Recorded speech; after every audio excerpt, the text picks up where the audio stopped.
The maggot movement has been having its worst week ever since Trump had gotten indicted last week. So eventually, the indictment was a good thing, and the maggots are basically shitting their pants since Trump got indicted. Now, of the many ways Donald Trump has degraded American politics, one of the more underrated shifts is how he's created permission for Republican politicians to act like childish brats.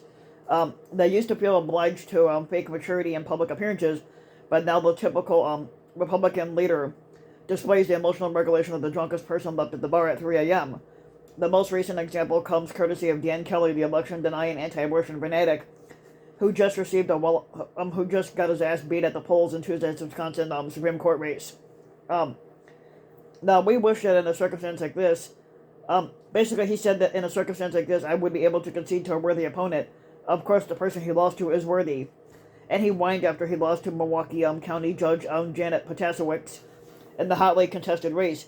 He went on to claim that Potasiewicz demeaned the judiciary by supposedly running a deeply deceitful, dishonorable. Basically he's calling her deeply deceitful, dishonorable, and despicable, which is he's talking about himself, and then he called her a serial liar, which he's describing himself. Now, as usual with the maggot crowd, Kelly's accusation should be read as confessions. The only person lying here is Kelly, from his claims to which he could concede to his characterizations of the race. As anyone who had followed this race can attest, the real story is how honest Potasiewicz's campaign really was. She avoided the usual weaselly rhetoric that pervades judicial campaigns to make a straightforward and appealing pitch to voters, that she will protect both abortion rights and democracy. Her opponent, on the other hand, opposes both, even as he would dodge questions from reporters on this front. And Kelly isn't just a GOP operative, he was heavily involved in Donald Trump's attempted Klan attack. As Scott Bauer of the Associated Press reports, the January 6th committees collected evidence that Kelly was working as a special counsel and had pretty extensive consideration to Trump's scheme to throw out Wisconsin's 2020 presidential election results and simply forced the state to declare Trump the winner, even though Trump lost that state. Instead of President Joe Biden, it was this despicable behavior that did Kelly in with the voters, and it turns out his own despicable behavior. Now, Kelly's speech was so petulant that it managed to break through into the mainstream press coverage in a week otherwise dominated by Trump's indictment in Manhattan on business fraud allegations, and also related to his efforts to cheat in the 2016 election. But then again, the two stories bled onto each other for reasons other than the self-pity of the two men involved. Now, both stories are also huge victories for the forces of democracy and the rule of law against the maggot efforts to destroy both. It's impossible to basically overstate how crucial the Wisconsin race was in the efforts to keep Trump from mounting a successful Klan attack in 2024, if it comes to that.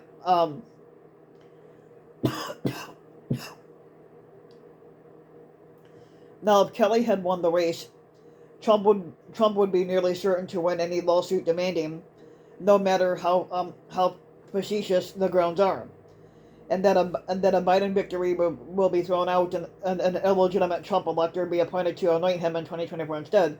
Now Trump will lose this bid. Indeed, this was such a devastating blow to the the Klan insurrectionist cause that one of the architects of January 6th, Ali Alexander, was griping on Twitter that this means Republicans may have to consider running candidates that could win a fair election.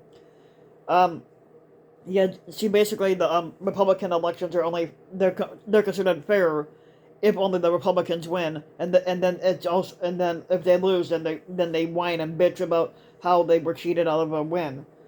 Trump can give all the bombastic speeches that he wants, and his sons can post the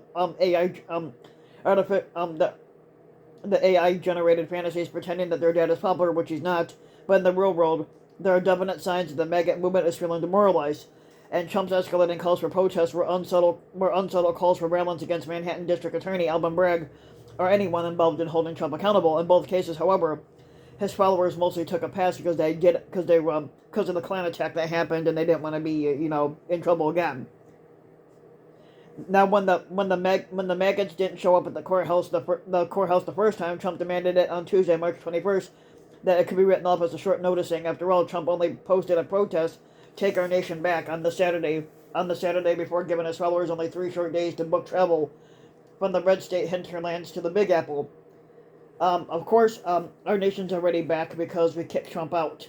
But then the arrest date was announced, and Representative Marjorie Taylor Greene agreed to lead the change, giving the maggots plenty of time and notice about where to be and when. But still, barely any Trump sycophants showed up, and the few that did were drastically outnumbered by reporters and anti-Trump demonstrators. As Ayman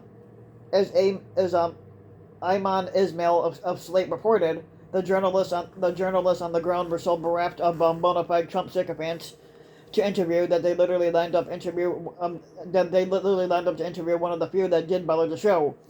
And when Trader Greene finally appeared, the whole situation was so pathetic that even she had to peace out after 10 minutes of being drowned up by hecklers.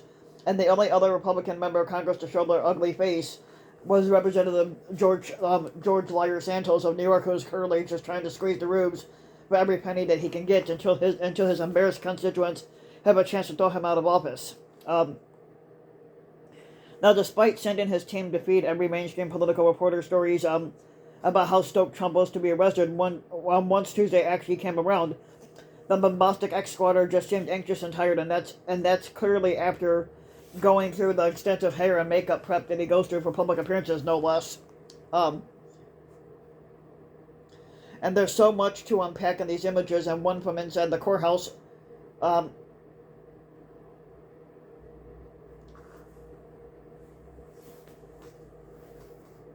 Yep, and then you got the one picture of him sitting in the hole. So there's that picture there. And then there's this one where they're leading him in. And then there's one...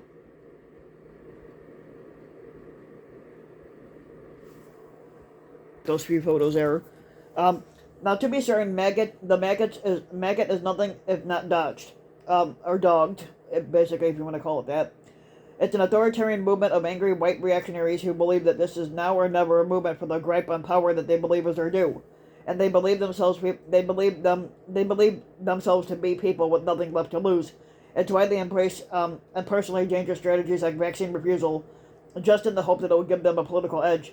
And defenders of democracy should not start counting any chickens in the fight. And this fight is far from fucking over. And still, there should be no doubt that this week put maggots on the back foot. And not just because their leader finally got the smallest taste of the legal accountability that he deserves. The Wisconsin election was a blow to the Trumpism, not just in a practical sense, but for the movement's morale. It was a sign that the pro-democracy majority has not grown complacent, and they won't be rolling over to let the fascists win. And there's a dawning sense that it may actually be a whole lot harder to topple the world's oldest democracy than the Trumpists thought. And they still haven't generated a plan B if this whole Trump campaign fails to get people excited. And whether Trump goes to jail or not, this week may end up, when historians look back on these troubled times, as the beginning of the end for the maggot movement. So basically, anytime the maggots and Trump have a bad week, it's a good day for America. So basically for that alone, that makes my week happy. So if you like the video, you can give the video a like and subscribe to my channel, RBW King. You can also hit the notification bell so that you've been notified when a new video comes out. You can also hit the subscribe button and also the like button. And also you can leave a comment, let me know what you think. And if you want to support my work even further, you can donate to my Patreon link, which you can find in the About section of YouTube. And for just as little as a few bucks a video or a month, your donation can help go a long way, and thanks for listening.